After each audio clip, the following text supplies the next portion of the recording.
ബിസ്മില്ലാഹിർ റഹ്മാനിർ റഹീം. ഇവിടെ നമ്മൾ പ്രതീക്ഷിക്കുന്നത് ആ കുഞ്ഞിന്റെ ചോരക്കുഞ്ഞിന്റെ അടുത്ത് നിന്ന് പ്രതീക്ഷിക്കുന്ന പ്രക്രിയ എന്താ? ആ കുഞ്ഞൊന്ന് കരയണം, അല്ലെങ്കിൽ കുഞ്ഞിനെന്തോ കുഴപ്പമുണ്ടെന്ന് നമ്മൾ ചിന്തിക്കുമ്പോ ആ കരച്ചിൽ കണ്ടുകൊണ്ട് സന്തോഷിച്ച് ചുവട്ടിച്ചിരിക്കുമ്പോ സന്തോഷത്തിന്റെ കണ്ണുനീര് ഓരോ മാതാപിതാക്കളുടെ കണ്ണിൽ നിന്ന് വലിക്കുമ്പോ എന്റെ പ്രിയപ്പെട്ട പെങ്ങളെ, ഉമ്മ, നിങ്ങൾ അനുഭവിച്ചതാ ഈ ലോകത്തിലുള്ള ഏറ്റവും വലിയ മുഹൂർത്തം ഏതോടെന്ന് അവരോട് ചോദിച്ചാൽ ഏതാണ് അവർ പറയുക? ഏതെല്ലാം മുഹൂർത്തങ്ങൾ, സന്തോഷത്തിന്റെ മുഹൂർത്തങ്ങൾ കടന്നുപോയിട്ടുണ്ടെങ്കിലും അവര് പറയുന്നൊരു മുഹൂർത്തം ഒരാൾക്കും നിഷേധിക്കാൻ പറ്റൂല.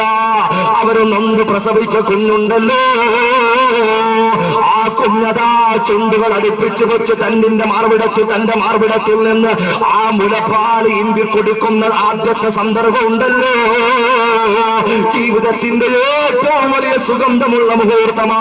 ഒരു പെണ്ണിനും അത് മറച്ചു വെക്കാൻ പറ്റൂല, അതിനെ നിഷേധിക്കാൻ പറ്റൂല. എന്റെ പ്രിയപ്പെട്ട ചെറുപ്പക്കാരാ, അങ്ങനെ മറ്റുള്ളവരെ സന്തോഷിപ്പിച്ച് നീ കരന്നുകൊണ്ട് വന്ന ആ സമയമുണ്ടല്ലോ, പടച്ച തമ്പുരാൻ ഈ ഭൂമിയുടെ പുറംതൊലിയിൽ നിനക്ക് അവകാശപ്പെടുത്തിയ സന്ദർഭങ്ങളും സമയവും ശ്വാസനിശ്വാസങ്ങളും തീർന്നുപോയാൽ എല്ലാവരെയും ചിരിച്ച മുഴുവൻ ആളുകളെയും അതിനപ്പുറത്തുള്ള ആളുകളെയും കരയിപ്പിച്ചുകൊണ്ട് നീ തിരിച്ചങ്ങ് പോകേണ്ടവരാണെന്നുള്ള ചിന്ത നിന്റെ ഹൃദയത്തിൽ നിന്നും അസ്തമിച്ചു പോയാൽ ഈ ലോകത്തെ ജീവിതം കൊണ്ട് എന്തെങ്കിലും അധ്വാനമുണ്ടോ? എന്തെങ്കിലും നാളെ നമുക്ക് നേട്ടമുണ്ടോ? ഇതൊരു പ്രഭാഷണം, പ്രകടനം, പ്രഹസനമായി മാറാൻ പാടില്ല. ഇതൊരു അഭിപ്രായം പറയാനുള്ള സദസ്സല്ല. ഞാനും നിങ്ങളും ഗൗരവത്തോടെ ചിന്തിച്ചോ, നമ്മൾ എന്തിനാ ജീവിക്കുന്നത്? കോടിക്കണക്കിന് അല്ലാഹുവിന്റെ അനുഗ്രഹങ്ങൾ ഏറ്റുവാങ്ങിയിട്ട് അതിനൊരത്തിനും നന്ദി പോലും ചെയ്യാൻ സന്മനസ്സും അവസരവും ഇല്ലാതെ ജീവിച്ചാൽ അല്ലാഹു വെറുതെ വിടുമോ? അള്ളാഹു വെറുതെ വിടുമോ? ചിന്തിക്കുന്നുണ്ടോ? ഈ വിദേശ നാട്ടിലൊക്കെ ഭർത്താക്കന്മാർക്ക് ഭക്ഷണം കൊടുക്കാൻ മറന്നുപോയാലും നായക്ക് ബിസ്ക്കറ്റും ഇറച്ചിയൊക്കെ കൊടുക്കാൻ മറക്കാത്ത കുറെ സഹോദരിമാര് പാശ്ചാത്യ നാടുകളിലുണ്ട്. പല ഉപയോഗം അധ്വാനം ഞാനത് ഇവിടെ പറയുന്നില്ല. എന്റെ പ്രിയപ്പെട്ട സഹോദരങ്ങളെ, ഗൗരവത്തോടൊന്ന് ചിന്തിക്കണേ. അങ്ങനെയുള്ള ജീവികളോട് പ്രത്യേകമായിട്ടുള്ള കാരുണ്യവും പ്രത്യേകമായിട്ടുള്ള അനുകമ്പയും സ്നേഹവും ഉള്ളവരാണ് പാശ്ചാത്യ നാട്, അല്ലെ? യൂറോപ്പിലുള്ള ജർമ്മനി, അങ്ങനെ പല നാട്. ഈ ജർമ്മനിയിൽ ഒരു നായ, പത്രത്തിൽ റിപ്പോർട്ട് വന്ന ഈ ജർമ്മൻ നായ ഒരു ദിവസം അതിന്റെ യജമാൻ ഇതെന്തിനാ? അള്ളാഹുവിന്റെ അനുഗ്രഹങ്ങൾക്ക് നമുക്ക് നന്ദി ചെയ്യാൻ, പടച്ചവനോട് നന്ദി ചെയ്യാൻ നമുക്ക് അവസരമില്ല, അല്ലെങ്കിൽ അതിനെ സംബന്ധിച്ച് ആലോചിക്കാനോ അധ്വാനിക്കാനോ നമ്മൾ തയ്യാറല്ല. അത് നമ്മൾ സ്വന്തമായിട്ടൊന്ന് വിലയിരുത്താൻ വേണ്ടി ഞാനൊരു ഉദാഹരണം പറഞ്ഞതാ. എന്റെ പ്രിയപ്പെട്ട സഹോദരങ്ങളെ, ഈ നായ ഒരു ദിവസം യജമാനൻ ശരിക്കും അടിച്ചതിന്റെ ശരീരമൊക്കെ പൊട്ടി ഒലിച്ചു, അതിന്റെ എല്ലുകളൊക്കെ അങ്ങ് മുറിഞ്ഞു. വല്ലാത്ത കരച്ചില.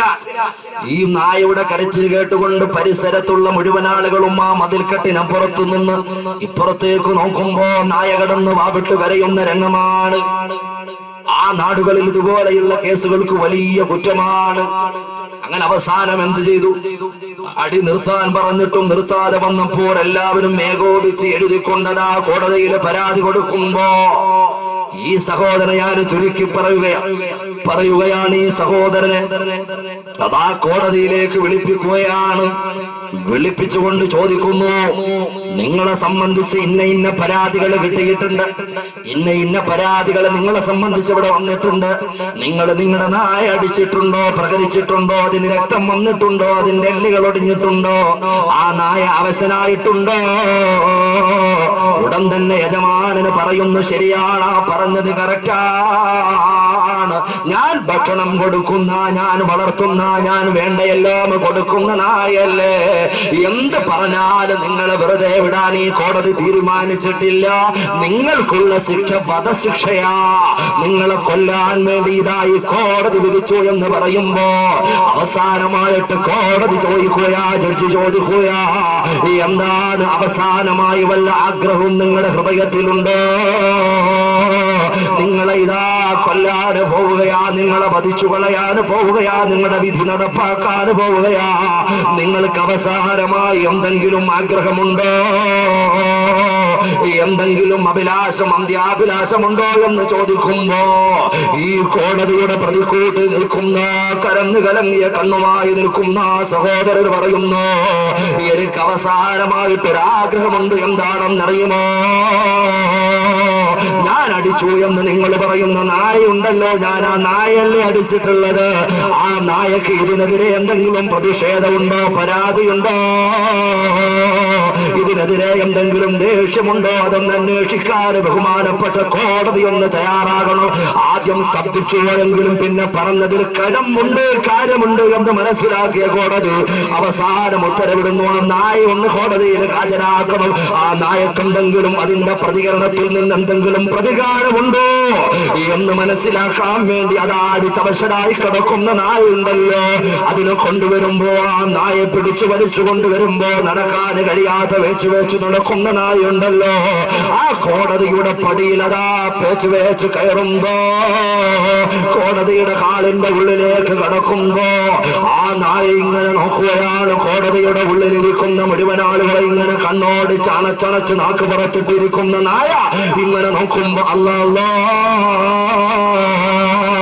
അവസാനം നായയുടെ കണ്ണുവിടാ ചെന്ന് വെട്ടത് പ്രതിക്കൂട്ടിൽ നിൽക്കുന്ന എന്റെ പ്രിയപ്പെട്ട യജമാനിൽ കരഞ്ഞുകൊണ്ട് നിൽക്കുന്ന രംഗം, അതാ വാവിട്ട് കരഞ്ഞുകൊണ്ട് നിൽക്കുന്ന രംഗം ഈ നായയുടെ ശ്രദ്ധയിൽ വിടുമ്പോ പിടിച്ചുകൊണ്ട് നിന്ന ആളിന്റെ കയ്യിൽ നിന്നും കുതറി ഓടിക്കൊണ്ടതാ പ്രതിക്കൂട്ടിലേക്ക് കരഞ്ഞുകൊണ്ട് നിൽക്കുന്ന നായ. ആ നായയുണ്ടല്ലോ കരഞ്ഞുകൊണ്ട് നിൽക്കുന്ന തന്റെ യജമാനന്റെ ശരീരത്തിലേക്ക് അങ്ങ് കെട്ടിപ്പിടിച്ച് ആ ഒലിച്ചിറങ്ങുന്ന കണ്ണുനീര് നക്കി തുടച്ചു വാരിപ്പുറന്ന് ചുടുചുംബനം കൊടുക്കുമ്പോ ആ കോടതി അത്ഭുതപ്പെടുമ്പോ അദ്ദേഹത്തിനെ സ്വതന്ത്രനാക്കി വെറുതെ വിടുമ്പോ ഞാനൊന്ന് ചോദിക്കുന്നു, പടച്ച തമ്പുരാനോടൊരു നന്ദി പ്രകടനം.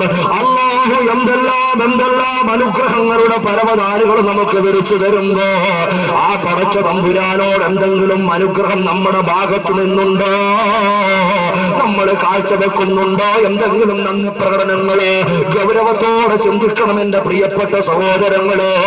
ആ പടച്ച തമ്പുരാൻ അല്ലാഹുവിന് വേണ്ടിയിട്ട് സബ്ബഹലില്ലാഹി മാഫി സമാവാതി വമാ ഫിൽ അർള്, ലോകത്തിലുള്ള മുഴുവൻ വസ്തുക്കളും നമ്മൾ പറഞ്ഞില്ലേ അള്ളാഹുവിന് വേണ്ടിയിട്ട് ശുക്ർ ചെയ്യുന്നുണ്ട്, അവന്റെ അനുഗ്രഹത്തിന് നന്ദി പ്രകടനം നടത്തുന്നുണ്ട്. അള്ളാഹുവിന്റെ ഹബീബ് പ്രവാചക പുങ്കവർ മുഹമ്മദ് റസൂലുള്ളാഹി സ്വല്ലല്ലാഹു അലൈഹി വസല്ലം തങ്ങൾ പറയാ, ഞങ്ങള് തവളയെ കൊല്ലരുത്. എന്താ കാര്യം? തവളയെ കൊല്ലരുത്. തവള അള്ളാഹുവിന് ഒരുപാട് ദിക്ർ ചെല്ലുന്ന ജീവിയാണ് മുഹമ്മദ് റസൂലുള്ളാഹി അല്ലേ. ബ്രോക്കറോ ബോക്കറോന്നൊക്കെ നമ്മൾ വിചാരിക്കുന്നത് നമ്മളെ ചീത്ത വിളിക്കുകയാണെന്നല്ല, അല്ല, പടച്ചവന് തസ്ബീഹ് ചെല്ലുക. റസൂലുള്ളാഹി. അതുകൊണ്ട് ഈ പറയപ്പെട്ട തവളയെ കൊല്ലാൻ പാടില്ല എന്നുള്ള റസൂല് പറഞ്ഞിട്ടുണ്ട്. പക്ഷെ ചേർത്ത് വായിക്കേണ്ട ഒരു സംഭവം കൂടി. ഇപ്പൊ തവള, ആ തവള വാസ്തവത്തിൽ ആ പഴയതുപോലെയുള്ള കരച്ചിൽ ഇന്നില്ല. ശ്രദ്ധിച്ചിട്ടുണ്ടോ? ആ പഴയതുപോലെ പറമ്പിലും തണുപ്പുള്ള പ്രദേശങ്ങളിലും വയൽ വരമ്പുകളിലും നിങ്ങൾ ഭയങ്കര ഒച്ചയുണ്ടാക്കും. അപ്പൊ അത് കേൾക്കാനില്ല, കുറവാ. എന്തു മനസ്സിലായി? ലോകം എവിടേക്കാണ് എത്തിപ്പെട്ടുകൊണ്ടിരിക്കുന്നത്? ലോകം ഏതെല്ലാം എന്താണ് ലോകത്തിൽ ഇനി നടക്കാൻ കാത്തിരിക്കുന്നത്? ലോകത്ത് കണ്ടിട്ടില്ലാത്ത ഏറ്റവും വലിയ ചൂട് ലോകം ഇതാ, ഭൂമി അതാ വെന്തുരുകുമ്പോ, വിണ്ടുകീറുമ്പോ കുടിവെള്ളത്തിന് വേണ്ടിയിട്ടാണ് ഇപ്പോൾ ഇതാ റിപ്പോർട്ട് ചെയ്യുന്ന പുതിയ വാർത്തയുണ്ടല്ലോ. മുൻകാലത്ത് നടന്നിട്ടുള്ള ആഗോള യുദ്ധങ്ങളുണ്ടല്ലോ, എന്തെല്ലാം യുദ്ധങ്ങള്. എണ്ണയിൽ കണ്ണുവെച്ചുകൊണ്ട് ഏതെല്ലാം പാവപ്പെട്ട മക്കളെ ക്രൂരമായിട്ട് കൊന്നൊടുക്കുമ്പോ ആ കാട്ടാള കാപാലിക കൂട്ടമുണ്ടല്ലോ. ഓരോ രാജ്യത്തിനും പരിശുദ്ധനായ അല്ലാഹു റബ്ബുൽ ഇസ്സത്ത് സംവിധാനിച്ചിട്ടുള്ള ആ ഭൂമിയിലുള്ള ഖനികളെ കണ്ണുവെച്ചുകൊണ്ട് അക്രമം നടത്തുമ്പോ ഒന്നാലോചിച്ചു നോക്ക്. പുതിയ റിപ്പോർട്ട് എന്താണെന്നറിയോ? അടുത്ത ആഗോള യുദ്ധം നടക്കാനുള്ളത് കുടിവെള്ളത്തിന് വേണ്ടിയാ. കുടിക്കാനുള്ള വെള്ളത്തിന് വേണ്ടി ആഗോള യുദ്ധങ്ങളായി നീ കാത്തിരിക്കുന്നത്. മനുഷ്യനതാ കുടിവെള്ളമില്ലാതെ സ്വന്തം കരങ്ങൾ കടിച്ചതാ രക്തം കുടിക്കാനുള്ളൊരു കാലം ഇനി വരാൻ പോകുന്നു എന്ന് മുന്നറിയിപ്പ് നൽകുമ്പോ എവിടെയെത്തി എങ്ങോട്ടാണ് നീ പോകുന്നത്? അല്ലാഹുവിന് നന്ദി ചെയ്യുന്നവരില്ലാത്തൊരു സമയം വരുമ്പോ ഇതാ സുൽസിലത്തുൽ അർള് സിൽസാലഹാ വഅഖ്റജത്തിൽ അർളു അസ്ഖാലഹാ. ഭൂമിയതാ ചെറിയ കമ്പനങ്ങൾ എത്രയോ വന്നുപോയി. വലിയ കുലുക്കത്തിന് കാതോർത്തിരിക്കുമ്പോ അല്ലാഹുവിന് നന്ദി ചെയ്തോ, അല്ലാഹുവിന് ശുക്ർ ചെയ്തോ, അല്ലാഹുവിനെ മനസ്സറിഞ്ഞ് അവൻ തന്നിട്ടുള്ള അനുഗ്രഹങ്ങൾക്ക് ഹൃദയത്തെ തൊട്ടറിഞ്ഞ അൽഹംദുലില്ലാഹ് എങ്കിലും എന്റെ പ്രിയപ്പെട്ട ചെറുപ്പക്കാരോ, നിന്റെ അശ്ലീലതകൾ നിറഞ്ഞ മെമ്മറി കാർഡുകൾ ദൂരേക്ക് വലിച്ചെറിഞ്ഞുകൊണ്ട് അല്ലാഹുവിന് ശുക്ർ ചെയ്തോ. പൊന്നുമോനെ, എത്ര സമയമില്ലാന്ന് പറഞ്ഞാലും നീ ഒന്നാലോചിച്ചു നോക്ക്. നിനക്കൊരല്പസമയം കിട്ടിയാൽ നിന്റെ ടച്ച് സ്ക്രീനുള്ള മൊബൈൽ ഫോൺ ഓപ്പൺ ആക്കിയിട്ട് നീ ആദ്യം ഓപ്പൺ ആക്കുന്നതെന്നാ ഫേസ്ബുക്കാ. ആ ഫേസ്ബുക്ക് ഓൺ ആക്കിയിട്ട് അതിലേക്ക് എത്ര ഫ്രണ്ട് റിക്വസ്റ്റുകൾ വന്നിട്ടുണ്ടെന്ന് നീ സെർച്ച് ചെയ്യുമ്പോ, എത്ര മെസ്സേജ് വന്നിട്ടുണ്ട് എന്ന് നീ സെർച്ച് ചെയ്യുമ്പോ, ഏതെല്ലാം പോസ്റ്റുകളാ എന്റെ അതാ ഫോൾഡറിൽ വന്നിട്ടുള്ളതെന്ന് സെർച്ച് ചെയ്യുമ്പോ 4 തൊട്ടിട്ടതും 5 തട്ടമിട്ടതും കൊള്ളാം, എല്ലാം ഉസാര, എല്ലാം നീ അക്സെപ്റ്റ് ചെയ്ത് രാത്രിയിൽ ചാറ്റിംഗ് നടത്താൻ വേണ്ടി മാറ്റിവെക്കുമ്പോ എന്റെ പ്രിയപ്പെട്ട ചെറുപ്പക്കാരാ, അല്ലാഹു തന്നിട്ടുള്ള ആയുസ്സുണ്ടല്ലോ, പടച്ചവൻ തന്നിട്ടുള്ള കരുത്തുണ്ടല്ലോ, അല്ലാഹു നൽകിയിട്ടുള്ള അനുഗ്രഹമുണ്ടല്ലോ, അതെല്ലാം പിശാച് വെച്ചിട്ടുള്ള വലകളിൽ അകപ്പെടാനല്ല. ഒന്നോർത്ത് നോക്കും മുമ്പ് ഏതെങ്കിലും ഒരു അന്യ പെണ്ണുമായിട്ട് കോണ്ടാക്ട് ഉണ്ടാക്കണമെങ്കിൽ വല്ലാത്ത പ്രയാസമുണ്ടായിരുന്നെങ്കിൽ എന്റെ ചെറുപ്പക്കാരോ, ലോകത്തിലുള്ള മുഴുവൻ പെൺകുട്ടികളുടെയും അഡ്രസ്സിന്റെ കൈവെള്ളയിലേക്ക് വരാൻ പിശാച് വിരുന്നൊരുക്കി വെക്കുമ്പോ, വിഷത്തിന്റെ വിരുന്നൊരുക്കി വെച്ചപ്പോ ആ വിഷത്തിന്റെ പാത്രം ആരൊക്കെ മോന്തി കുടിച്ചോ, ആ വിഷത്തിന്റെ ഫോൾഡർ ആരൊക്കെ ഓപ്പൺ ചെയ്തോ, ആ വിഷത്തിന്റെ കളക്ഷൻ ആരൊക്കെ എടുത്തോ, തകർന്നു പോകും. അവനിട്ടൊട്ടും സമയം കിട്ടൂല. പടച്ച തമ്പുരാന്റെ അനുഗ്രഹങ്ങൾക്ക് നന്ദി ചെയ്യാനുള്ള സമയം അവന്റെ ജീവിതത്തിൽ ഉണ്ടാവൂല, സംശയിക്കണ്ട. കാരണം അവൻ കുടുങ്ങിയിട്ടുള്ളത് പിശാച് വരച്ചു വെച്ച വലയങ്ങളിലാണ്. റബ്ബുൽ ഇസ്സത്ത് കാത്തിരക്ഷിക്കുമാറാകട്ടെ. ഞാൻ ഇടയ്ക്കൊരു പോയിന്റ് പറഞ്ഞിരുന്നാ നിങ്ങൾ ഉദ്ദേശിക്കുന്ന പോലൊന്നുമല്ല. ഇവിടെ അൽഹംദുലില്ലാ നമ്മളെ പേരെത്തും മുകളെന്നൊക്കെ പറഞ്ഞാൽ അവിടെയുള്ള ആളുകളൊക്കെ ഒരുപാട് പടച്ചോന് ശുക്ർ ചെയ്യുന്ന ആളുകൾ. അൽഹംദുലില്ലാ അങ്ങനെ ആക്കുമാറാകട്ടെ. എല്ലാരും ആമീൻ പറയും. അല്ലാഹു ആക്കുമാറാകട്ടെ. ഞാൻ പറഞ്ഞു നിങ്ങളോട് ഇതൊരു ചടങ്ങിനല്ല, അതുകൊണ്ടൊരു ഇഖ്ലാസോടെ ആമീൻ പറയും. അല്ലാഹു നമ്മളൊക്കെ സ്വീകരിക്കുമാറാകട്ടെ. അല്ലാഹു നമ്മുടെ ആത്മീയ രംഗങ്ങളിൽ എന്തൊക്കെ പരാധീനതകളാണോ, എന്തെല്ലാം പ്രതികൂലതകളാണോ ഉള്ളതൊക്കെ പരിഹരിക്കാൻ പടച്ച തമ്പുരാൻ എത്രയും പെട്ടെന്ന് നല്ല നല്ല മാർഗങ്ങൾ അവലംബിക്കാൻ അല്ലാഹു ഭാഗ്യം നൽകുമാറാകട്ടെ. എന്റെ പ്രിയപ്പെട്ട ഒരു ചെറിയ വിഷയമല്ല. ഓരോ ദിവസം കഴിയും തോറും സത്യം പറഞ്ഞ് നമ്മുടെ ആയുസ് ചുരുങ്ങിക്കൊണ്ടിരിക്കുകയല്ലേ. ഓരോ ശ്വാസോച്ഛ്വാസം നമ്മളെ എണ്ണി തിട്ടപ്പെടുത്തി വെച്ചിരിക്കുക. ഇൻഷാ അല്ലാഹ് അനുബന്ധമായിട്ട് നമുക്ക് നാളെ ചർച്ച ചെയ്യാം.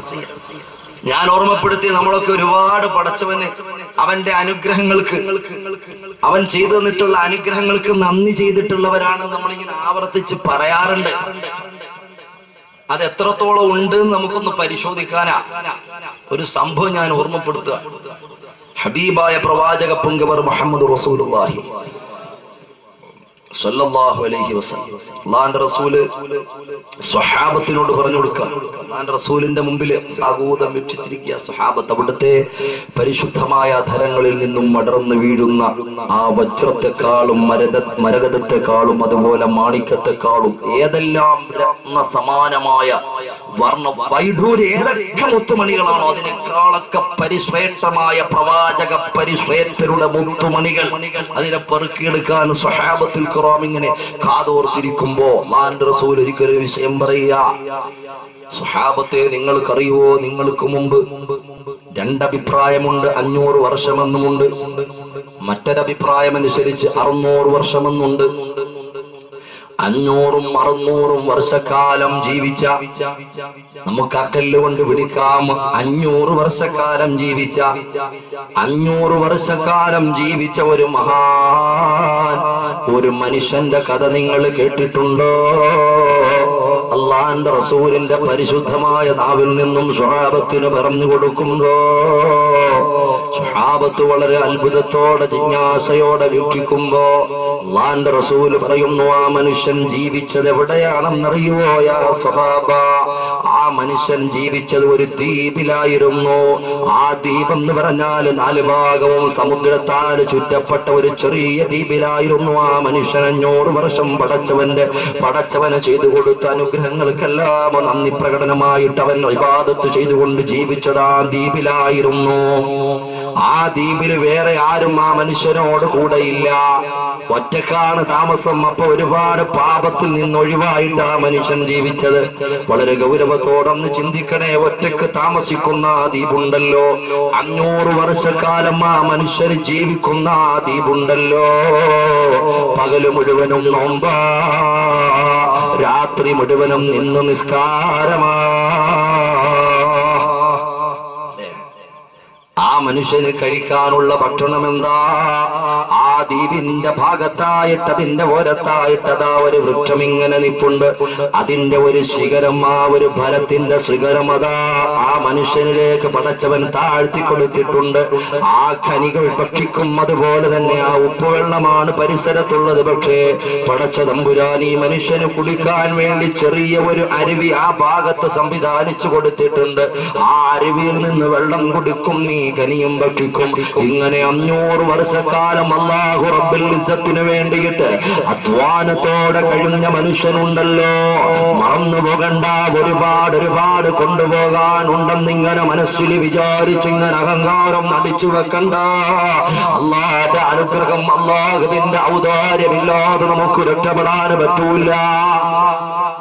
ആ മനുഷ്യനുണ്ടല്ലോ 500 വർഷക്കാലം ഇങ്ങനെ ഇബാദത്ത് ചെയ്തിട്ട് 500 വർഷം പൂർത്തിയാകുമ്പോ പടച്ചവനോടൊരു പ്രാർത്ഥന നടത്തുകയാണ്.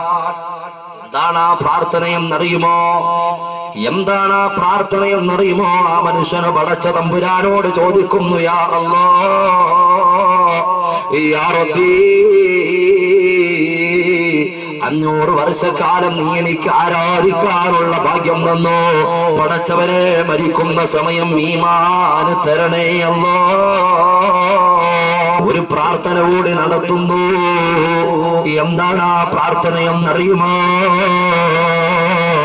അല്ലാഹുവേ, ഞാനെന്നും മരിക്കുന്ന സമയം എവിടെയായിരിക്കണമെന്നറിയുമോ? ഞാൻ സുജൂദിൽ കിടന്നിട്ടാ എന്റെ റൂഹ് നിന്നെ പിടിച്ചുകൊണ്ട് പോകേണ്ടത്.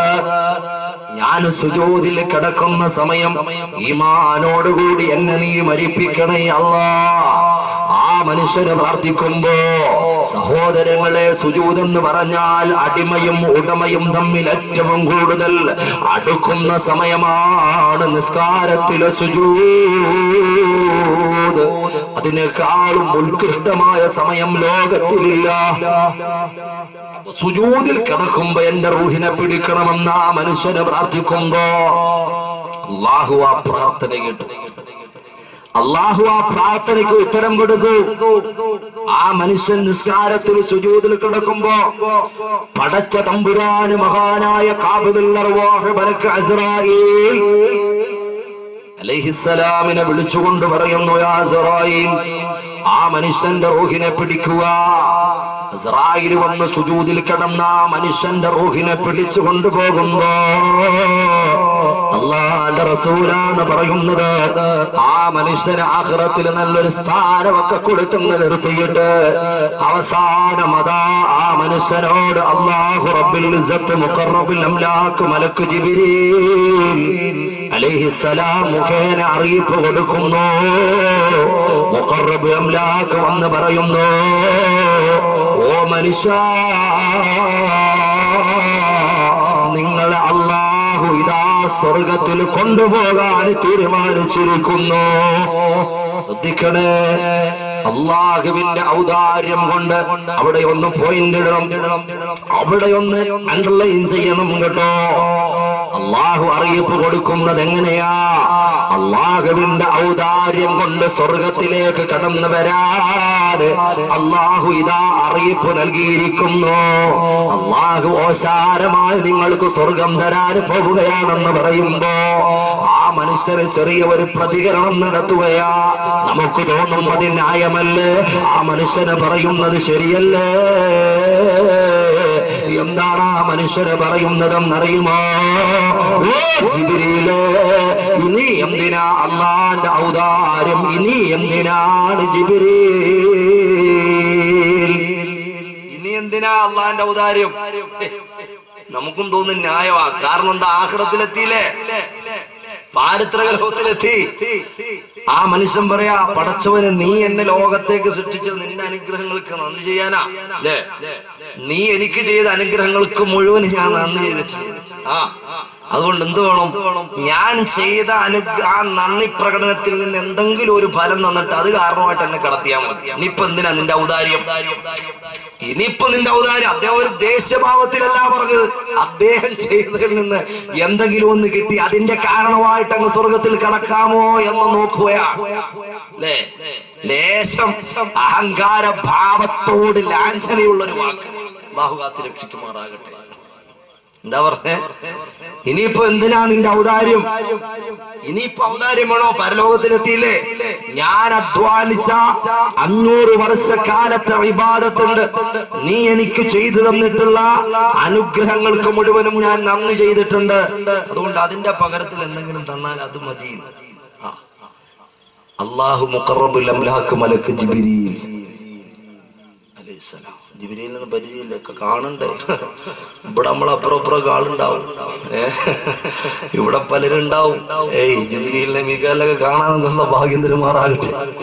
കുറച്ച് ചെല്ല്. മുഖറബുൽ അംലാക്ക് മലക്ക് ജിബ്രീൽ അലൈഹിസ്സലാം. ഇതൊക്കെ ഇപ്പൊ അങ്ങ് പോകും. ഇതൊക്കെ ഇപ്പൊ അങ്ങ് പോകും കേട്ടോ. ഏതൊക്കെ വലിയ പവർ ഉണ്ടായിരുന്നാലും, ഏതൊക്കെ വലിയ തറവാടിത്തം ഉണ്ടായിരുന്നാലും, ഏതൊക്കെ വലിയ ഭൗതികമായ സ്ഥാനം ഉണ്ടായിരുന്നാലും ഒക്കെ അസ്തമിച്ചങ്ങ് പോകും അല്ലേ? നമ്മുടെ ജീവിതം തുടങ്ങിയില്ല. നമ്മളെ ജീവിതം തുടങ്ങിയോ? ഇല്ല. ഇതൊരു സ്വപ്ന സമാനമാണ്. നമ്മൾ ഉമ്മാടെ മാതാവിന്റെ ഗർഭാശയത്തിൽ നിന്ന് ഭൂമിയുടെ ഗർഭഗൃഹത്തിലേക്കാ നമ്മൾ വന്നു വീണത്. ഇനി ഒരു പ്രസവം കൂടെ നടക്കാണ്ട്. നമ്മൾ ലോകമൊന്നും കണ്ടിട്ടില്ല. അള്ളാഹു കാര്യങ്ങൾ വേണ്ടതുപോലെ മനസ്സിലാക്കാൻ ഭാഗ്യം നൽകുമാറാകട്ടെ.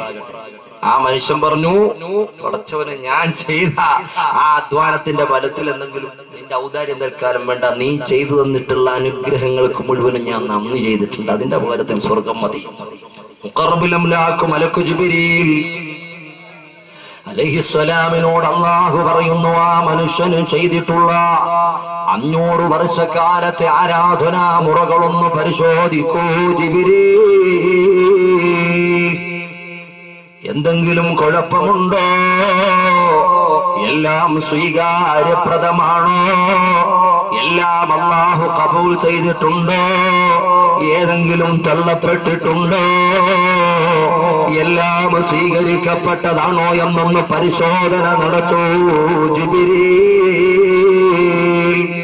മുഖറബുൽ അംലാക്ക് മലക്ക് ജിബ്രീൽ അലൈഹിസ്സലാം വന്നു. ആ മനുഷ്യന്റെ മുഴുവൻ 500 വർഷക്കാലത്തെ ഓരോ ഇബാദത്തിന്റെ അംശങ്ങളും വ്യക്തമായിട്ട് പരിശോധന നടത്തിയിട്ട് പടച്ച തമ്പുരാന്റെ മുന്നിൽ അങ്ങ് വെക്കുന്നു. യാ അല്ലാഹ്, ഈ മനുഷ്യൻ ചെയ്ത 500 വർഷക്കാലത്തെ ഇബാദത്തും അത് മഖ്ബൂലാണ്, സ്വീകരിക്കപ്പെട്ടതാണ്. ഒരുപാട് ഒന്നുപോലും പുറന്തള്ളപ്പെട്ടിട്ടില്ല, ഒന്നുപോലും സ്വീകരിക്കാതിരുന്നിട്ടില്ല. എന്റെ പ്രിയപ്പെട്ട സഹോദരങ്ങളെ, 500 വർഷക്കാലത്ത് സ്വീകരിച്ച ഇബാദത്തൊരു മനുഷ്യനുണ്ട്. നമുക്ക് എന്താണുള്ളതെന്ന് ആലോചിച്ചു നോക്കൊന്ന് ചേർത്ത് വായിക്കണേ എന്റെ പ്രിയപ്പെട്ട സഹോദരങ്ങള്. അല്ലാഹുവിന്റെ റസൂല് കൂട്ടത്തിൽ ഒരു ഹദീസ് എനിക്ക് ഓർമ്മ വരികയാണ്, ഞാൻ ഓർമ്മപ്പെടുത്തുന്നു. അല്ലാഹുവിന്റെ ഹബീബായ പ്രവാചക പുങ്കവർ മുഹമ്മദ് മുസ്തഫ സല്ലല്ലാഹു അലൈഹി വസല്ലമ തങ്ങൾ പറയുന്നു, പരാജയ കാരണം 4 കാരണമാ. പരാജയപ്പെടാനുള്ള കാരണം 4 കാരണമാ. ഒന്നാമത്തെ കാരണം എന്താണെന്നറിയുമോ? ദിക്റുൽ ഹസനാത്തിൽ മാളിയാ. അവൻ ചെയ്ത സൽക്കർമ്മങ്ങളുണ്ടല്ലോ, അതിനെ സംബന്ധിച്ചവൻ ഇങ്ങനെ ഓർത്തിരുന്നാൽ, അതിനെ സംബന്ധിച്ചിങ്ങനെ പറഞ്ഞാൽ അവന് പരാജയപ്പെട്ടു പോകും. കാരണം പുണ്യപ്രവാചകര് പറയുന്നു, ലാ യദ്രിയ ഖുബിലത്ത് അം റുദ്ദത്ത്. അത് സ്വീകരിക്കപ്പെട്ടിട്ടുണ്ടോ, അത് തള്ളപ്പെട്ടിട്ടുണ്ടോ? ലാ യദ്രി, അവൻ അറിയൂല, അവനൊന്നും അറിയൂല. ഞാനൊന്ന് പറയട്ടെ, ഞാൻ അടക്കമുള്ള മുഴുവൻ ആളുകൾ എന്റെ ശബ്ദം ഈ സദസ്സിലും പരിസരത്ത് ഈ ശബ്ദം ഏതൊക്കെ ശ്രവണപുടങ്ങളിൽ ചെത്തെത്തുന്നു, ആരൊക്കെ ഈ സദസ്സിനെ സാഹൂതം വീക്ഷിക്കുന്നു, ഞാനൊന്ന് ചോദിക്കുന്നു, സ്വന്തമായി ഒന്ന് വിലയിരുത്താനാണ്. ജീവിതത്തിൽ ഒരു റക്അത്ത് നിസ്കാരം അത് സ്വീകരിക്കപ്പെട്ടിട്ടുണ്ടോ? ആർജവത്തോടെ പറയാൻ നമുക്ക് പറ്റുമോ? അല്ലാഹുവിന്റെ റസൂൽ പറയാ, ലാ യദ്രിയ ഖുബിലത്ത് അം റുദ്ദത്ത്. അത് സ്വീകരിക്കപ്പെട്ടിട്ടുണ്ടോ, അത് തള്ളപ്പെട്ടിട്ടുണ്ടോ, അവൻ അറിയില്ല. അതാണ് ഒന്നാമത്തെ കാരണം. അങ്ങനെ ഒന്നും അറിയാത്ത അവൻ ചെയ്ത വളരെ ശോഷണമുള്ള എന്തെല്ലാം പ്രതിസന്ധികൾ ഉണ്ടാകാൻ കാരണമായിട്ടുള്ള അവന്റെ ഇബാദത്തുകൾ ഉണ്ടല്ലോ. ഞാൻ ഇന്നതൊക്കെ ചെയ്തിട്ടുണ്ടല്ലോ, ഞാൻ എത്ര കാലമായിട്ട് ഇബാദത്ത് ചെയ്യുന്നവനാ, ഇങ്ങനൊക്കെ ചിന്തിച്ചു കൊണ്ടിരുന്നാൽ അല്ലാഹുവിന്റെ റസൂല് പറയുന്നു, സംശയിക്കണ്ട, പരാജയപ്പെട്ടു പോകും. അല്ലാഹു കാത്തി രക്ഷിക്കുമാറാകട്ടെ. രണ്ടാമത്തെ കാരണം എന്താ? അതിന്റെ നേരെ ഓപ്പോസിറ്റ് എന്ന് വേണമെങ്കിൽ പറയാം. നിസ്യാനുദ്ദുനൂബിൽ മാളിയാ. അവൻ ചെയ്ത തിന്മകളുണ്ടല്ലോ, അവൻ ചെയ്ത പാപങ്ങളുണ്ടല്ലോ, അവൻ ചെയ്ത പടച്ചവന്റെ മുന്നിൽ ചെയ്ത നന്ദികേടുണ്ടല്ലോ, അതിനെല്ലാം അവൻ മറന്നു പോവുക. ചെയ്തുപോയ പാപങ്ങളെ മറന്നുപോയാൽ, പെണ്ണുമോനെ പാതിരാ സമയത്ത് നീ എന്തെല്ലാം തെമ്മാടിത്തരങ്ങളാ ചെയ്തിട്ടുള്ളത്. അല്ലാഹുവിന്റെ റസൂല് പറയുന്നു, നീ അങ്ങ് മറന്നുപോയാലും വഹിയ ഇൻദല്ലാഹി മഹ്ഫൂളാ. അല്ലാഹുവിന്റെ അടുക്കൽ അത് റിക്കാർഡാ, രേഖപ്പെടുത്തി വെച്ചിരിക്കുകയാ. അതുകൊണ്ട് മുൻകഴിഞ്ഞ പാപങ്ങളെ മറന്നുപോയി അടപ്പതിച്ചു പോകാതെ, ചെയ്തുപോയ കർമ്മങ്ങൾ ഒരുപാടുണ്ടല്ലോ, രക്ഷപ്പെടുമെന്ന് ഓർത്തിരിക്കാതെ വീണ്ടും വീണ്ടും അധ്വാനത്തിന്റെ നന്ദി പ്രകടനങ്ങളുടെ വഴിയിലേക്ക് ഇറങ്ങിക്കോ. അല്ലാഹുവിന്റെ റസൂൽ 2 എണ്ണം നമുക്ക് സാന്ദർഭികമല്ലെങ്കിലും ഞാനങ്ങ് ചേർത്ത് പറഞ്ഞു പൂർത്തിയാക്കുകയാ. മൂന്നാമത്തത് ഏതാ പരാജയ കാരണമെന്നറിയുമോ? വന്നദുറു ഇലാ മൻ ഫൗഖഹു ഫി ദുനിയാ.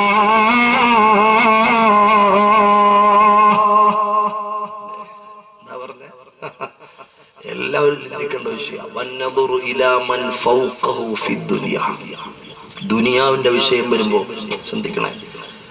ദുനിയാവിന്റെ വിഷയം വരുമ്പോ നോക്കുന്നത് ആരിലേക്കാ? അവനേക്കാളും മുകളിലുള്ള ആളിലേക്ക് അല്ലെ? ഒരു വീട് വെക്കാൻ തീരുമാനിച്ചാൽ നമ്മുടെ പരിസരത്ത് ഇങ്ങനെ നോക്കുക, 2 നില, അപ്പുറത്ത് 2 നില, അപ്പൊ മുകളിൽ ചെറിയൊരു കൂരയും കൂടെ ഉണ്ടെങ്കിൽ എല്ലാവരും മുകളിലാവും അല്ലേ?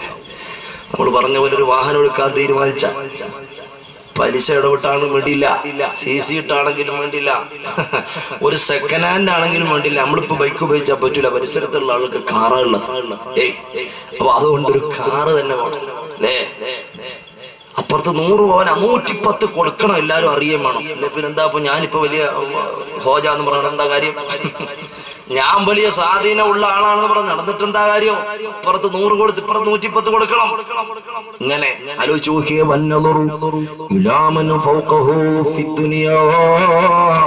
പരാജയ വിജയത്തിന്റെ കാരണമായി പ്രവാചക പരിചയപ്പെടുത്തിയ പരിശുദ്ധ വചനങ്ങളാണ്.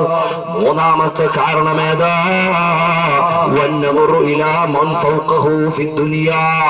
ദുനിയാവിന്റെ വിഷയം വരുമ്പോ അവനെക്കാളും മുകളിലുള്ള ആളുകളിലേക്ക് നോക്കുകയാണ്.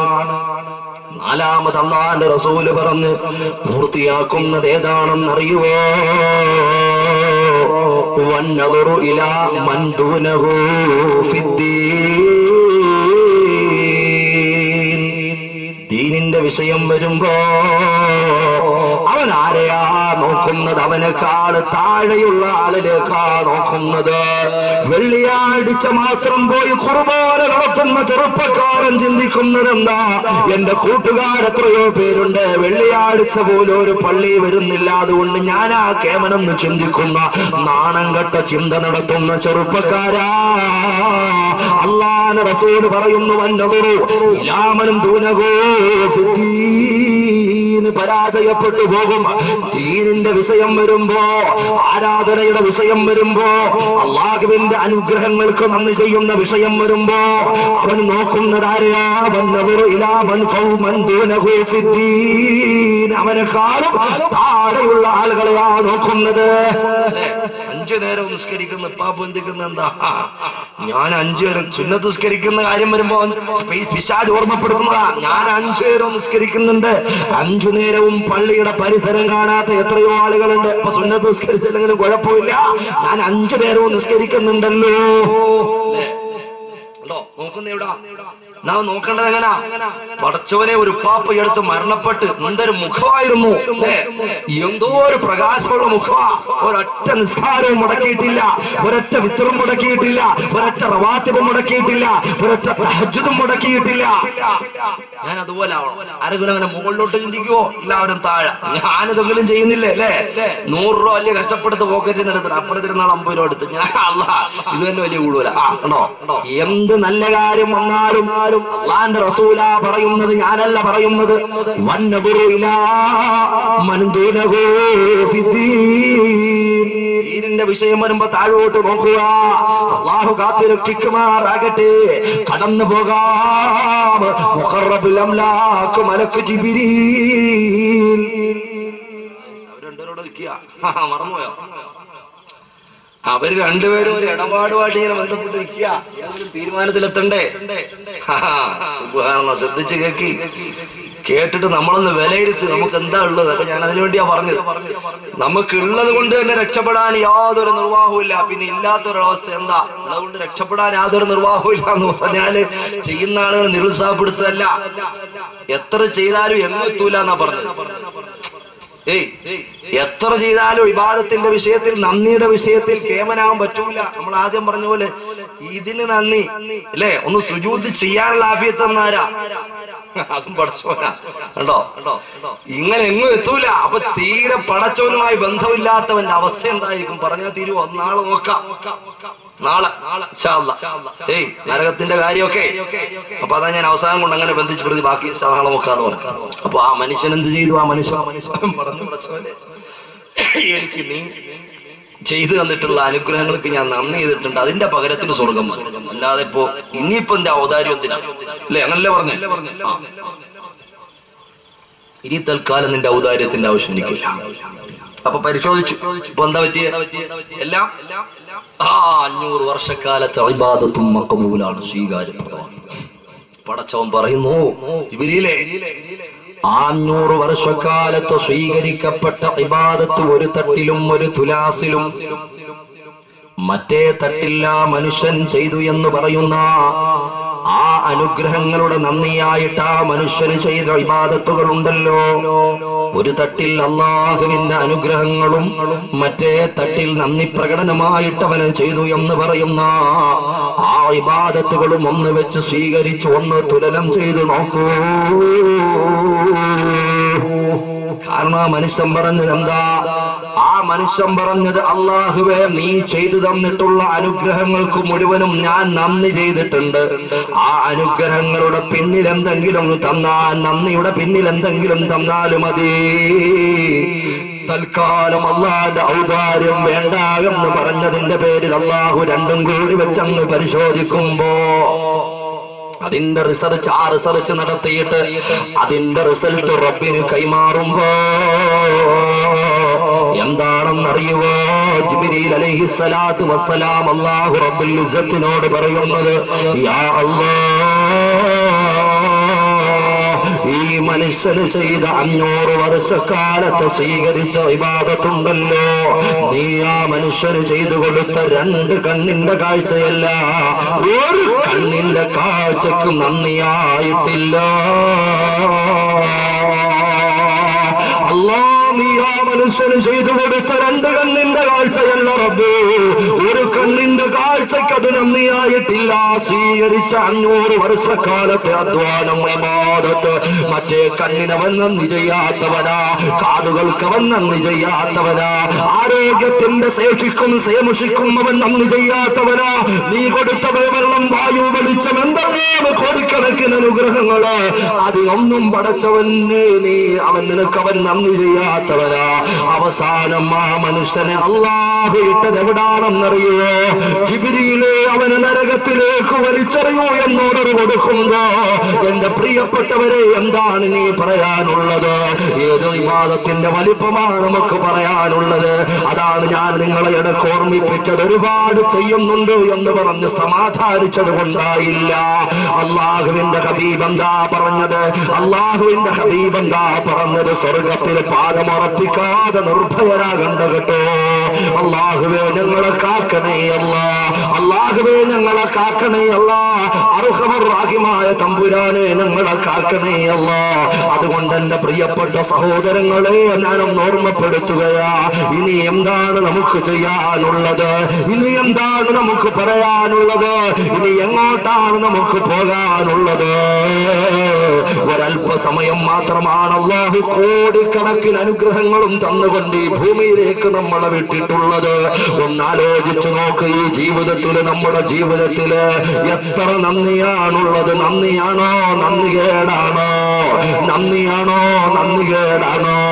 നന്ദിയാണോ നന്ദികേടാണോ? ഒരു ജീവിതത്തിൽ നമ്മളൊരു ജീവിതത്തിന്റെ ഒരു ദിവസത്തിൽ ചെയ്യുന്ന നന്ദികേട് എത്രയാ? അള്ളാഹുവിന് ചെയ്യുന്ന നന്ദി പ്രകടനങ്ങൾ എത്രയാ? ഒരു പേപ്പറിലൊന്ന് കുറിച്ചിട്ടാൽ ഒന്നാലോചിച്ചു നോക്ക്, തീരുമോ? ഒരു പേപ്പറിലൊന്ന് കുറിച്ചിട്ടാൽ നമ്മൾ ചെയ്യുന്ന നന്ദികേടല്ലേ കൂടുതല്? നന്ദി എത്രയോ കുറവായിരിക്കും. അല്ലാഹുവിന്റെ ഹബീബ് മുഹമ്മദ് റസൂലുള്ളാഹി സ്വല്ലല്ലാഹു അലൈഹി വസല്ലമ തങ്ങൾ പറഞ്ഞതറിയുമോ? ഈ ലോകത്തുള്ള നമ്മുടെ ജീവിതത്തിന്റെ നിസാരതയും പരലോകത്തിന്റെ വിശാലതയും വിളിച്ചറിയിച്ചുകൊണ്ട് വിശ്വത്തിന്റെ അഷ്ടദിക്കുകളിലും ഇഷ്ടത്തിന്റെ ഇതിഹാസം തീർത്ത ഹബീബേ ഖുദാ മുഹമ്മദ് റസൂലുള്ളാഹി സല്ലല്ലാഹു അലൈഹി വസല്ലമ തങ്ങൾ പറഞ്ഞതെന്താ? ആഖിറത്തില് നിന്റെ ജീവിതത്തിലുള്ള വലിപ്പമനുസരിച്ച് മറന്നു പോകേണ്ട ഈ വാക്കു വല്ലാത്തൊരു വാക്കാ. അള്ളാന്റെ റസൂലാ പ്രിയപ്പെട്ട പെങ്ങന്മാരെ പറയുന്നത്. ഒരുപാട് സീരിയലിന്റെ കണക്കുകൾ നിങ്ങൾക്ക് പറയാനുണ്ടാവും, ഒരുപാട് റിയാലിറ്റി ഷോകളുടെ കണക്കുകൾ പറയാനുണ്ടാകും, ഒരുപാട് കോമഡികളുടെ കണക്കുകൾ പറയാനുണ്ടാകും, ഒരുപാട് ടെലിവിഷൻ പ്രോഗ്രാമിന്റെ മുന്നിൽ വിലപ്പെട്ട സമയത്ത് ഹോമിച്ച കണക്കുകൾ പറയാനുണ്ടാകും. പടച്ച തമ്പുരാന്റെ മുന്നിൽ ഒരു 10 മിനിറ്റ് ഇരുന്നുകൊണ്ട് പരലോകത്തെ സ്മരിച്ച സമയങ്ങൾ എത്രയാ പറയാനുണ്ടോ? പെങ്ങളേ, നീ നിസ്കരിക്കാൻ നിൽക്കുന്നു എന്ന് പറയുന്ന നിന്റെ നിസ്കാരമുണ്ടല്ലോ, വേദന തോന്നുകയാണ്, സാന്ദർഭികമായാൽ ഓർമ്മപ്പെടുത്തുന്നു. ദുർബാങ്ക് വിളിച്ചാൽ നിനക്ക് അനക്കമില്ല. അതാ നീ നിസ്കരിച്ചാലും നിന്റെ നിസ്കാരത്തിന്റെ രൂപമെന്ന് ഞാൻ പറയുകയാ. അള്ളാഹുവിനെ നന്ദി ചെയ്യുന്നതിൽ ഏറ്റവും പ്രധാനപ്പെട്ടത് നിസ്കാരമാണല്ലോ. അത് മാത്രം ഞാനൊന്ന് ഓർമ്മപ്പെടുത്തുകയാ. ഒരു പോയിന്റ്, അതിന്റെ ഗൗരവം മനസ്സിലാക്കാൻ വേണ്ടി ഒന്ന് ഓർമ്മപ്പെടുത്തുകയാ. അള്ളാഹുവിന്റെ ഹബീബായ പ്രവാചകൻ പ്രവാചക പുങ്കവർ മുഹമ്മദ് റസൂലുള്ളാഹി സ്വല്ലല്ലാഹു അലൈഹി വസല്ലമ തങ്ങളെ ഒരു മനുഷ്യന്റെ രക്ഷയ്ക്ക് വേണ്ടി 50 വഖത്തിന്റെ പ്രതിഫലമുള്ള 5 വഖത്ത് നിസ്കാരം നമ്മിലേക്ക് കൈമാറ്റം ചെയ്യപ്പെട്ടു തന്നപ്പോ പെണ്ണുപെങ്ങളെ അതിന്റെ ടൈമായെന്നുള്ള വിളിയാളം നിന്നിലേക്ക് കേൾക്കുമ്പോ നീ അതാ 2 മണിയായി 3 മണിയായി 3:30 3:45 ബാങ്ക് കൊടുക്കുന്നെങ്കിൽ നീ എപ്പോഴാ ഉടുവെടുക്കാൻ പോകുന്നത്? അതാ അസറിനോടടുത്ത സമയമാണ് പെങ്ങള് നീ പോകുന്നത്. ആലോചിച്ചു നോക്ക്, എത്ര വലിയ കുറ്റമാ. 40 നീ അതാ എങ്ങനെയെങ്കിലും ഓടിയിട്ട് എന്തെങ്കിലുമൊക്കെ ഒന്ന് ഒപ്പിച്ചുകൊണ്ട് എങ്ങനെ ഒരു ഉണ്ടാക്കിയിട്ടെന്നുള്ളാഹു അക്ബർ പറഞ്ഞിട്ട് എങ്ങനെയൊക്കെ ഒന്ന് കുത്തിമറിഞ്ഞിട്ട് അവസാനം അല്ലാഹുവിന്റെ മുന്നിൽ അതായിരുന്നു എന്നൊന്ന് എടുത്തിട്ട് അസ്സലാമു അലൈക്കും വറഹ്മത്തുള്ളാഹി അക്ബർ അല്ലാഹു അക്ബർ അസ്സലാമു അലൈക്കും വറഹ്മത്തുള്ളാഹി അല്ലാഹും മടമോദി മാമയുടെ അസറിന്റെ ബാങ്കിന്റെ അള്ളാഹും കൂടെ ജോയിൻ ചെയ്താ ഞാൻ ബോറസ്കരിച്ച് സൗര്യമാരെ ഒരു ലാഭമല്ലേ ലാഭമല്ലേ ഒരു മുസല്ല ഇരുന്നോണ്ട് 2 എണ്ണം ഓക്കെ അല്ലേ വലിയ ലാഭം അങ്ങ് ചെല്ല് ലാഭവും അല്ലാഹു തആല കാത്തിരക്ഷിക്കുമാറാകട്ടെ. ഇവിടെ അങ്ങനെയുള്ള സൗകര്യമാരൊന്നും ഇല്ല അല്ലേ? നാളെ വരാണ്ട് ഇപ്പൊ എനിക്ക് പോകാനുണ്ട്. ഇപ്പൊന്നും നല്ല സൗകര്യമാർ അള്ളാഹു ഒക്കെ ബർക്കത്ത് ചെയ്യട്ടെ. അള്ളാഹു നല്ല ഖൈറും ബർക്കത്തും ചെയ്യുമാറാകട്ടെ. കൃത്യമായി നിസ്കരിക്കാൻ നിത്യമായി ഇബാദത്ത് ചെയ്യാൻ അള്ളാഹു നമുക്ക് ഭാഗ്യം നൽകുമാറാകട്ടെ. അതുകൊണ്ട് അള്ളാഹിന്റെ റസൂൽ എന്താ പറഞ്ഞത്? ഈ ലോകത്തിലുള്ള നമ്മുടെ നിലവാരത്തിനനുസരിച്ച് ഈ ലോകത്തിന് വേണ്ടി അധ്വാനിക്കുക. എത്ര വലിയ വാക്കാണ്. ലോകത്തിൽ എത്ര ആചാര്യന്മാരും എത്ര അപ്പോസ്തലന്മാരും കടന്നുപോയിട്ടുണ്ട്. എന്തെല്ലാം ഗ്രന്ഥങ്ങളുണ്ട്. അള്ളാഹിന്റെ റസൂലിന്റെ ഓരോ വാക്കുകളും 1 നൂറ്റാണ്ട് ചിന്തിക്കാനുണ്ടാവും. എന്താ പറഞ്ഞ ഈ ലോകത്തിലുള്ള നിങ്ങളുടെ ജീവിതത്തിന്റെ നിലവാരം അനുസരിച്ച് ഈ ലോകത്തിൽ നിങ്ങൾ അധ്വാനിക്കുക. പാരിത്രിക ലോകത്തിൽ നിങ്ങൾ എത്ര കാലം ജീവിക്കും?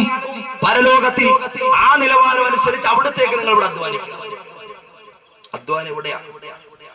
നമ്മുടെ അധ്വാനത്തിന്റെ നിലവാരം നമ്മളൊന്ന് ചിന്തിക്കും, സ്വന്തമായിട്ട് ചിന്തിക്കും. ഇവിടെ ആരും നിൽക്കൂല, എല്ലാരും പോയേ പറ്റൂ അല്ലേ? നമ്മുടെ മുമ്പിലൂടെ ഇങ്ങനെ പോവാ. നമ്മൾ വിചാരിക്കും നമ്മളെ പിടിക്കാനാണ്, നമ്മളെ പിടിച്ചില്ല. നമ്മുടെ സമയമായി പിടിക്കും, ഒരു സംശയമില്ല. എപ്പോഴെവിടെ ഒന്നും പറയാൻ പറ്റൂല.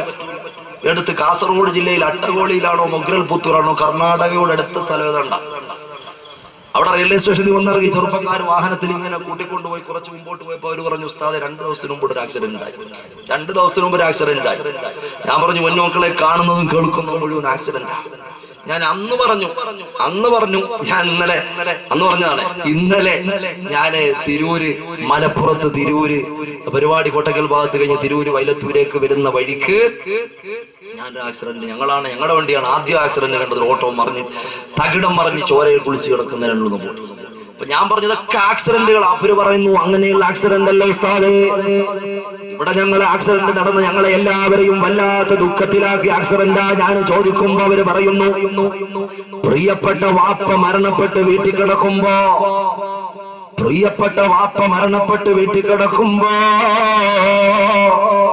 ഒന്നാലോചിക്കണേ, ആ ഉപ്പയ്ക്ക് കഫം തുണി വാങ്ങാൻ പോയ മകനുണ്ടല്ലോ, ആ വാപ്പയ്ക്ക് അത്തുറു വാങ്ങാൻ പോയ മകനുണ്ടല്ലോ, ആ വാപ്പയ്ക്ക് പങ്ങി വാങ്ങാൻ പോയ മകനുണ്ടല്ലോ. അതാ നടുറോഡിൽ വെച്ച് അസ്രായിൽ കൊണ്ടുപോകുമ്പോ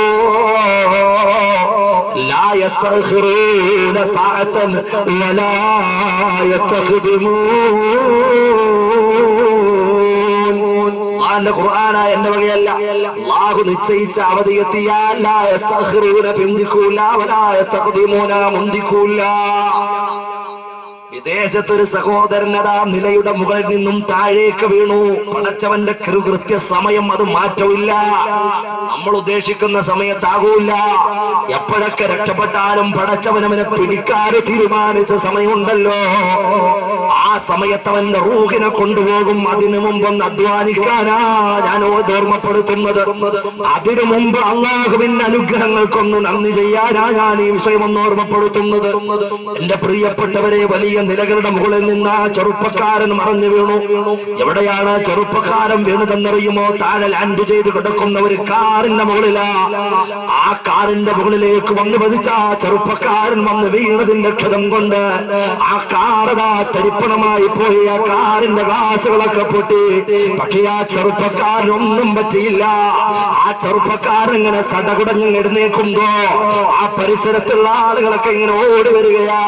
ഓടി വന്നുകൊണ്ട് ആ ചെറുപ്പക്കാരനെ പൊക്കാൻ വേണ്ടി സഹായിക്കാൻ വേണ്ടി വരുമ്പോ ആ ചെറുപ്പക്കാരൻ പറയുന്നു, എന്നെ തൊടണ്ട, എനിക്കൊരു കുഴപ്പമില്ല.